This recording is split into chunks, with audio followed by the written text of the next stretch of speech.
inyong kauna-unahang tribal council. Pakilagay yung flag doon. Bago tayo magsimula, hanapin ang inyong sulok.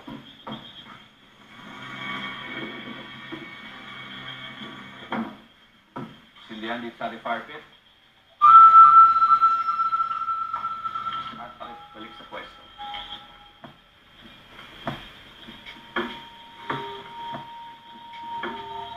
Survivors, ang apoy sumisimbolo sa inyong buhay dito sa Survivor Philippines. Kapag wala niyong apoy, tapos na mga araw ninyo sa inyong tribo. Opo tayo.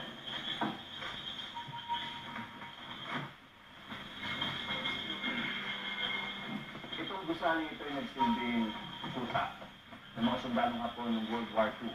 Binoba ito ng mga Amerikano noong 1944 at libo-libong namatay dito mismo. At ngayong gabi, saksi siya sa unang pagpapatalsik sa castaway ng kanyang sariling tribo. Simula tayo. 3 challenges in a row na talo ang Color. Suzuki, bakit? Siguro, mahina po namin dahil sa kanila. Eto, pagkatapos ng 3 dire-diretsong talo, pinahihinga mo ba yung tribo mo? Never. I mean, for me, I'm grateful to have these people in front of me. And it keeps me going. I mean, it's just part of the game. So, I know na marami pang game and bilog ang bola. Alay natin bukas kami naman ang panalo. Ikaw, Louie, akalain mo ba nag-ganito yung buhay sa Survivor Philippines? Expected ko na. Kasi survivor means, kumbaga, ikaw hahanap ng food mo, sarili mong food. Nagawa mo ba yun sa buong buhay mo? Hindi ko pa nagagawa pa. So, talagang medyo shock, pero masarap ang feeling. Kung Carol, anong klaseng teacher ka? Ikaw ba yung tawag na terror teacher at yun bang ilalabas mo dito sa tribo mo o lumalabas yung pagka-nanay mo? Actually, ako, terror. Terror. Para pag nasa classroom. But may time, pag hindi oras ng klase, hindi ako yung gano'n. So itong tribo natin, klase ba yan o ano? No, hindi lumalabas yung pagka-terror ko. Nandyan pa rin yung feeling ko ng nanay. Maramang marami sa atin close sa mga mami natin. Halimbawa, Justin, close ka ba sa mami mo? Ano? Very close. Hinahanap-hanap mo ba yung pag-aaruga ng mami mo habang nasa camp ka? Namimiss, oo, kasi niluluto kami. Tapos yung umaga, nakahanay almusal, ganyan. Namimiss ko, pero nasanay din kasi akong mabuhay ng malayo sa kanila. So, madali naman ako nag-adjust. Nakikita mo ba yung mami mo kay Ma'am Carol? Hindi, kasi iba yun. Paano sila naiiba? Maybe because it's not enough yung mga efforts niya to be called as a mother. Kasi, yung sabihin natin, pagpili sa'yo sa Survivor Philippines, very unique. Ito bang bagay na to, napaalam mo na ba sa tribo mo? Kilala ka na ba ng iyong tribo? Kasi sabi mo may mga panahon na 2 kayo, 3 kayo, punta sa isang lugar, nag-uusap-usap para makilala ang isa't isa. Sa tingin mo ba kilala ng Color kung sino si Justin? Actually, ngayong araw lang na-confirm kahapon, kinausap ako ni Echo tsaka ni Tara about for me being a special person. Sabi ko, ay, hindi naman natin. Kasi ako manasa pa rin yun. Kasi nakunahin ko lang, kasi kung hard to learn. Fear ko nga, ay, baka he's pwede. Pero, part naman pwede na. Ay, baka bigla ka. Ay, hindi. Mas maganda nga yun, di ba? May impression sa mga... Oo nga, hindi na. Hindi palaban din ko kayo. Ano yung sinasabi mong na-confirm nila? At paano nila na-confirm? Pakikwento naman. Kasi, unang-una, syempre, yung suot ko, kasi nakababa to eh. Oo. Itong ano ko. So, syempre, masyadong naka-flaunt yung bibig ko. Parang doon siguro nagsimula kasi parang kakaiba siya. Louie, kakaiba ba? Para sa akin, parang okay. Kasi okay lang. Parang perfect. Bakit ka nagduda?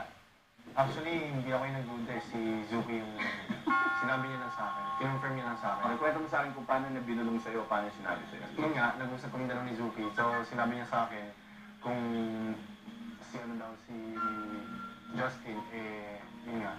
Justin. Oo, Justin. Sabi ko, hindi. Ano sabi ko, ano siya? Paano mo naman nasabi na hindi? Parang sigurado ka? Kasi sa tingin ko lang siya, nakikita eh. So, hindi kasi ako magaling, magbasa ng ganun eh. Okay. So, sabi ko, Sa tingin mo babae, si Justin? Oo. So, kumbaga yung duda niya, sinabi mo, duda. Oo. Babae si Justin. Babae. Marvin?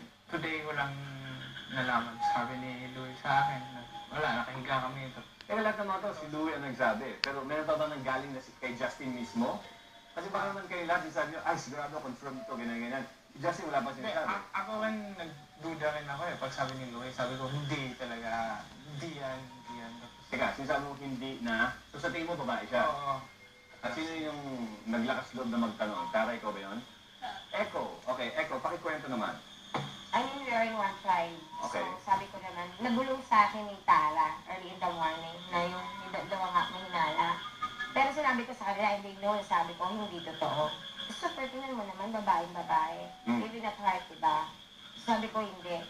So ako yung tao na tipong kapag pa medyo may mga bulong-bulong na ganyan, I don't want na may something sa isip ko. So I wanna confirm kasi kawawa naman pinag-uusapan, malay mo kung hindi, di ba?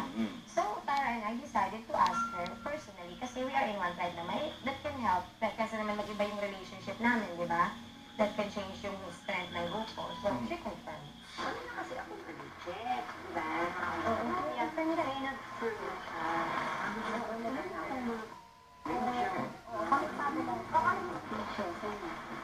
Saan dito? Ang iba pinakatawaday kanina. Hindi ko nakita, di ko narinig. Hindi yung sa kanya kanina. Tara, ano yung naramdaman mo nung nalaman nito to? Oh, wala lang. I mean, yun nga, ako din nag-confirm sa kanilang dalawa. Parang oo nga, gano'n. Ma'am Carol, kayo, nung nalaman niyo yung totoo, alam niyo ba yung totoo? Yeah. The first time na sinabi sa akin nila, hindi ako makapaniwala. Hanggang second day na yun na, sabi ko, hindi ako makapaniwala. But I did not ask. In any way ba, bagong tingin mo kay Justin? Dahil doon? Not naman, parang na-shock lang. Na-shock. Yeah. Justin, compliment ba yun na walang nag-akala? Oo, compliment sa akin. Pero mas naging compliment sa akin yung narinig ko sa kanila na even nalaman nila yung totoo, na they are still proud of me